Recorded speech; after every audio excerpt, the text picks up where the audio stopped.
We are pleased to present to you the 6th session of our comprehensive switching power supply repair training. Alright, in this session we're going to talk about the VSB circuit, specifically focusing on how we can effectively troubleshoot and then successfully repair it.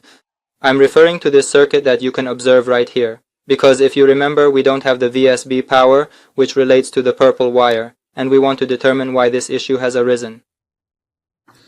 So initially we'll troubleshoot the VSB circuit. However, before commencing the VSB circuit troubleshooting, as I committed to in the prior session, I aim to first instruct you on the diode bridge testing method so you can grasp how to properly test a diode bridge. You see, in some power supplies, they utilize 4 separate diodes as a diode bridge, effectively forming a single unit. Testing this particular diode bridge is quite straightforward, primarily because we simply need to test each individual diode one by one. If you have completed and downloaded our basic electronics course, or if you already possess knowledge in electronics, you'll recognize that diode testing is quite straightforward. We must test the diode using a multimeter, specifically by positioning the multimeter's positive probe on the diode anode and the multimeter's negative probe, which is the multimeter black wire, on the cathode. In this state, we should have current flow and read a value on the multimeter. But in the opposite direction, when we connect the probes in reverse, we shouldn't have any current flow. This indicates the diode's health or fault, basically, whether the diode is good or bad. For the diode bridge, there's another testing method which I'll explain. In some power supplies, this type of diode bridge is used. Rather than employing 4 individual diodes, they opt to install a diode bridge pack, precisely as depicted here, directly onto the circuit board, and it performs an identical function. There is no difference in their operation, as both essentially function as diode bridges. In essence, when utilizing this specific diode bridge pack, its configuration involves integrating 4 diodes into one comprehensive, ready-to-use unit, simplifying installation and operation. When you encounter such a diode bridge, specifically this kind of package, you'll notice that the positive and negative terminals are clearly indicated, making everything quite obvious and easy to understand. On these diode bridges, the central pins function as the AC power input, and the 2 final pins provide the DC output. The polarity, whether negative or positive, is distinctly marked on the diode bridge itself, as you can see in the illustration, making it straightforward for you to test. Alright, initially I'm going to demonstrate precisely how we should properly test standard diodes. I'm referring to this particular diode bridge. Given that diodes are components highly susceptible to interference from other parts on the board, the most effective and precise testing procedure necessitates isolating the diode from the circuit entirely before performing any tests. You must detach at least one of its terminals, specifically one leg of the diode you intend to test, from the circuit before testing it. Because if the diode remains within the circuit, you will never accurately ascertain if it is faulty or functioning correctly.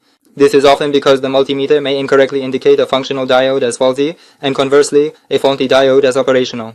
Therefore, we shouldn't test it on the circuit. We generally don't test most components on the board. So, to test the diode bridge, if your power supply's diode bridge is designed this way, you'll need to separate one leg of each individual diode from the board. It doesn't need to be both legs, just one leg separated from the board, and then we'll perform the test. How? I'll show you now. After you've carefully detached one of the diode's legs, you will then carry out this next step. We should get the multimeter ready. I will get the multimeter set up here. This way you can easily view its display screen.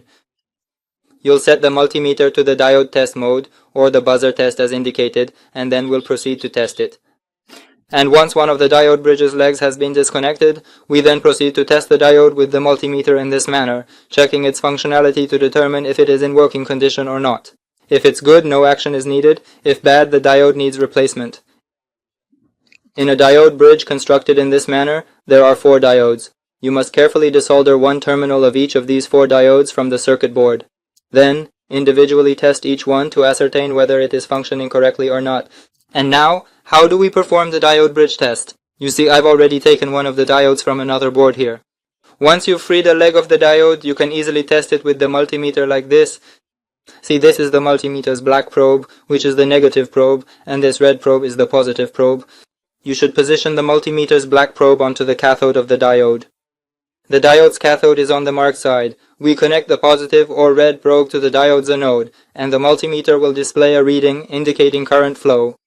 Now we'll reverse this connection and perform the test again.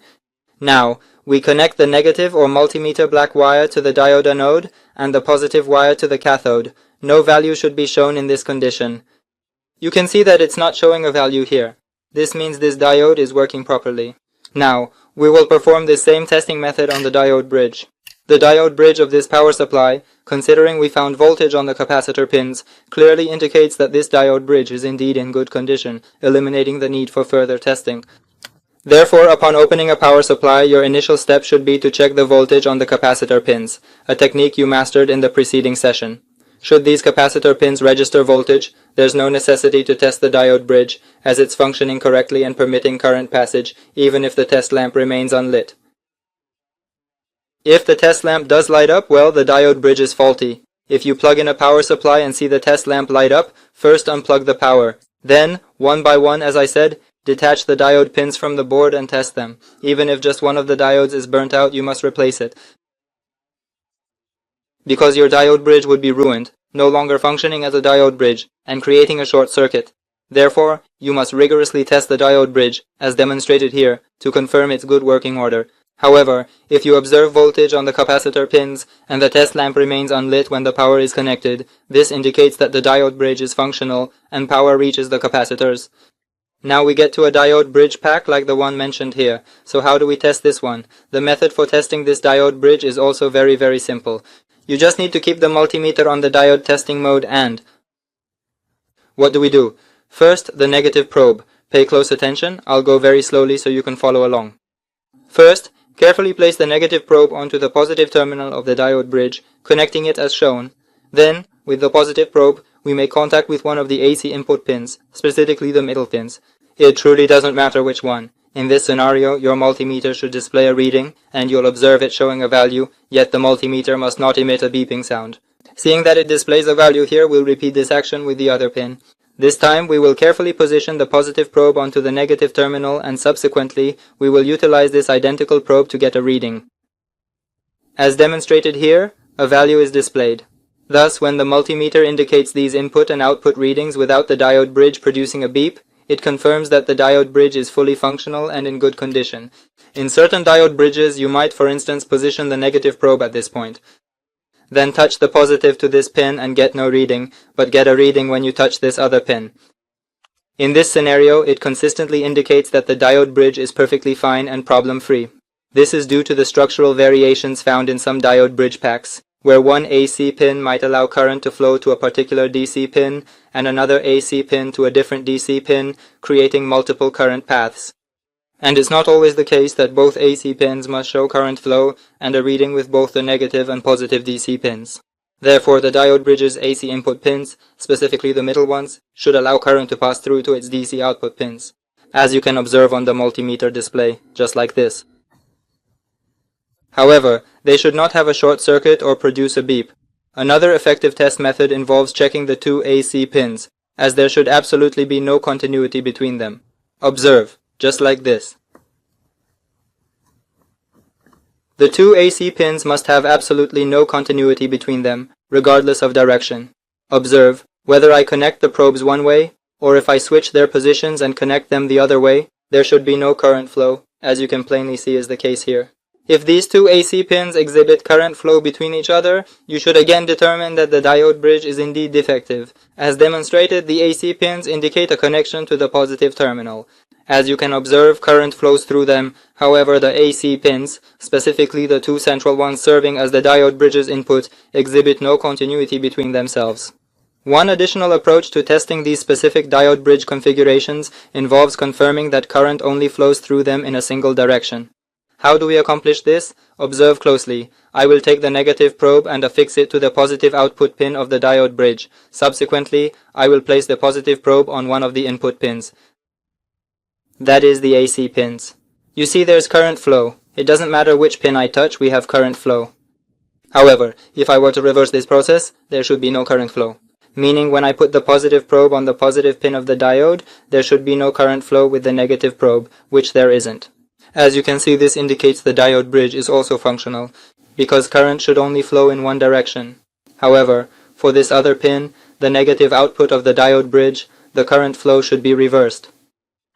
This means I'll put the negative probe on the negative pin and with the positive probe.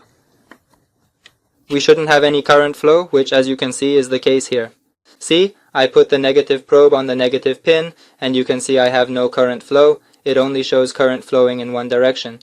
So if the negative probe is situated, when the negative probe is on one of the input pins and the positive probe is placed on the output pins, current should flow exclusively in this direction, and the multimeter should display a numerical value for me.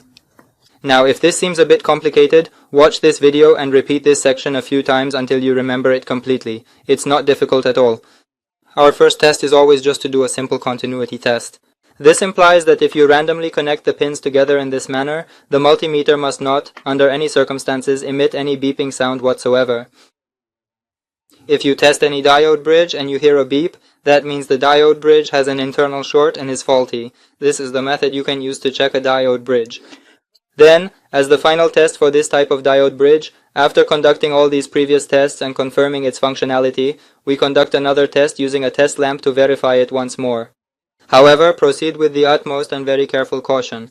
How do we accomplish this? Essentially, we supply AC power to the central pins.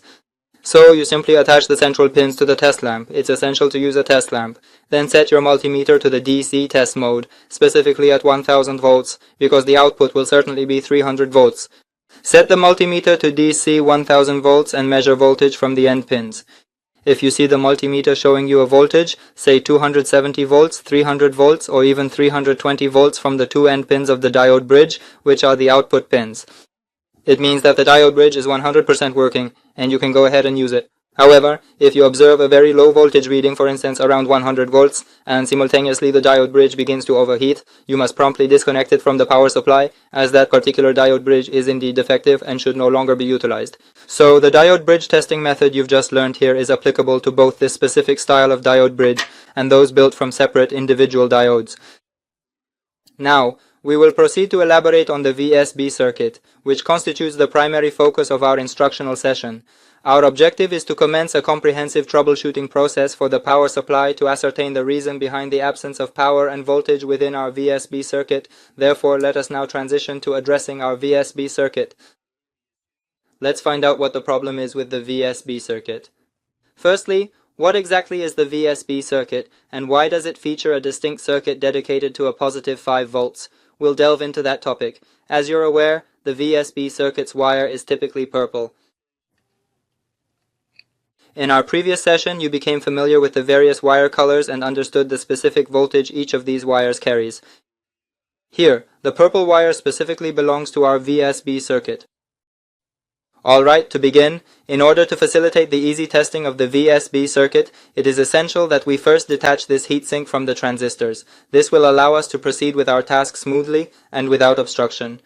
Now, what is the best way to separate this heatsink from the transistors? Well, there are two primary methods. First off, if you are able to, in the power supply you are repairing, easily unscrew the screws that attach the transistors to the heatsink, then go ahead and do that. Simply loosen the screws. You'll see that some heatsinks are also soldered to the board on the back of the power supply. If it's soldered, just use a soldering iron to melt the solder and remove the heatsink. If you find that the heatsink is designed like this power supply I'm holding, and you can't easily unscrew the fasteners, meaning it's not possible with a screwdriver, and since I want to test the transistors, especially the one related to the VSB circuit, and also because I want to thoroughly test the VSB circuit, or what is commonly referred to as the standby circuit. So I must find a method to loosen the screws and detach the heatsink, thereby giving myself ample space for testing. Therefore, the task at hand is that I will proceed to carefully remove these capacitors right at the outset. Please note, after removing the capacitors, you must not power up this unit, because for the moment we aim to test the components without applying any power. We'll check if there is any defective component present. This is the preliminary standby circuit testing method, which you will discover shortly. Therefore, I'll first remove these capacitors and then proceed to detach the heatsink as well. Because once I remove the capacitors, I can bend the heatsink back and easily unscrew these screws with a screwdriver. Alright, so initially I will proceed to take out these capacitors. To take off the capacitors, you'll actually need a desoldering pump. If you've taken an electronics course, you'll already be familiar with what a desoldering pump is. Here you can see an example of a desoldering pump in action. Using the desoldering pump, we can easily weaken the solder on the capacitor leads and remove the capacitor from the circuit board. Therefore, I'll allow the soldering iron to heat up, then I will get ready to remove the capacitors. Alright, let's observe the method we'll employ for its removal. Initially, I'll apply additional solder to the capacitor leads in reverse. I'm tinning both of the leads this way, effectively preparing them for the next step in the process. And after they are tinned, I will use the desoldering pump to remove them. To remove the solder from the leads. Look, we've started this power supply repair training with the assumption that you already know electronics. That's because we don't have the time to offer basic electronics instruction here. So you must have a solid understanding of basic electronics, removing and placing components and things like that. Now using the desoldering pump, we'll weaken the solder on the leads. And then we'll remove the next solder, that is the solder from the next lead. This way the solder on the lead needs to be completely weakened and removed. Otherwise, taking out the capacitor will be an extremely arduous task, and you might even end up damaging the circuit board. Because we absolutely want to avoid any issues or damage occurring to the circuit board itself. We'll do the same for this other capacitor. We'll perform this task very carefully. Alright, once we've successfully melted and removed the solder from the capacitor leads, you'll observe that some capacitors, when fully desoldered, will simply detach naturally, just like this one did. For any others that might still be in place, as you can see here, they will be significantly weakened, enabling you to extract them with minimal effort or movement. However, if you notice the capacitor is slightly stuck, it means there's still a bit of solder remaining. Gently grasp the capacitor, pull it softly, and apply a little more heat to its leads using the soldering iron. This way the capacitor will fully detach. The circuit board must not be damaged under any circumstances. In electronics, we must never apply pressure or force when working. Alright, I've taken out both capacitors. We don't need these at the moment, so I'm putting them aside. What we aim to achieve here is to begin by detaching this heatsink. This will grant us significantly improved access for more effective troubleshooting. Following this, our next course of action will involve utilizing a screwdriver to carefully address the corresponding screw. I'm now going to detach these transistors. This makes it much simpler for me to loosen their screws.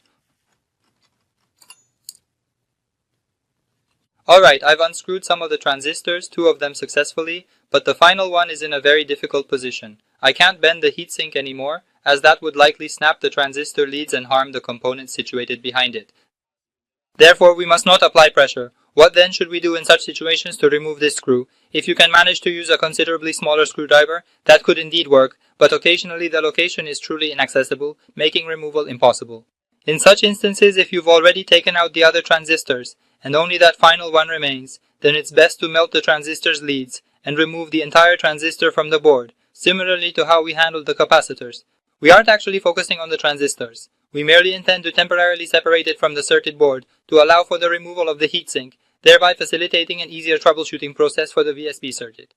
Of course, you could troubleshoot the VSB circuit without taking these steps, and that would be perfectly fine. However, I'm choosing to do this in order to gain easier access to the circuit and visually inspect all of its components. The heatsink really impedes my ability to easily access the circuit, preventing me from getting to it comfortably. We'll weaken this transistor's leads with a desoldering pump. You must definitely do this for any component you intend to detach from a circuit board. Otherwise, removing that component will be very difficult for you. Okay, right here. This transistor also detached effortlessly, and as you can observe, I successfully separated the heatsink with great ease. Please note that in certain power supplies, the heatsink itself has its lead soldered directly to the circuit board. This means the heatsink is attached to the board via its own soldered leads. If that's the case, you'll also need to remove the solder from the heatsink's leads using a desoldering pump, just like you've learned, so you can detach the heatsink from the board. Now I'll place this heatsink aside and we'll focus our attention on the VSB circuit in this specific area. Alright, let's now turn our attention to the VSB circuit, which appears in this particular configuration. Observe this transistor. It typically carries a part number such as 2N60, as clearly visible in the image. This transistor pertains to the VSB circuit, together with this transformer, this diode, and ultimately it all connects to this IC, which leads to the purple wire that you can observe here. So basically everything from this transistor, its input, this transformer, and the components up to this point are all part of our VSB circuit. Observe this part right here. This represents our VSB circuit section. This specific area right here. Therefore, we must test the relevant components within this section to ascertain why the VSB circuit lacks voltage. The initial step involves testing the fuse, which is what we need to accomplish first. To begin, to gain a clearer understanding of how the current flows and the specific components comprising the VSB circuit, please direct your attention to the diagram presented here. Here you see the 2N60 transistor, this very transistor, or any other part number. It doesn't have to be a 2N60. The transistor's number can vary. You see this transistor here. And positioned right behind this particular transistor, you will find a resistor that is quite clearly observable. Precisely, the component I'm indicating here is this resistor. This specific resistor, which has a very low ohmic value, might be found in different locations across various circuit boards. This resistor isn't always in this exact spot. It could be on one board or another. I'm referring to a low ohm resistor that has one of its ends connected to this primary transistor. You actually need to locate a very low resistance resistor, approximately 1 or at most 2.5 ohms, which essentially serves the purpose of a fusible resistor. And if you've completed a basic electronics course, you'd be aware that fusible resistors are components designed to restrict current flow to a certain degree. But if current exceeding that limit passes through, they act just like a fuse, burning out and cutting off power. So please direct your attention to this image here. You'll notice we have this transistor, and according to the diagram, this specific transistor is 300 volts are applied. So after 300 volts pass the diode bridge, it flows through this fusible resistor to it is applied to the transistor's source, essentially. This implies it connects to its source pin. Subsequently, the transistor's output, specifically from its drain pin, will be roughly 50 volts. Notice 300 volts comes in, passes through the fusible resistor, enters the transistor as you see in the schematic here, and gives us a 50 volt output. This output will only really occur if we also apply a very small voltage to the gate of the transistor. If you are familiar with how transistors generally function, then you'd be aware that all transistors possess a trigger pin, which in the case of BJT transistors is specifically referred to as the base pin. In MOSFET transistors, such as this one, the pin that corresponds to the base is referred to as the gate, therefore.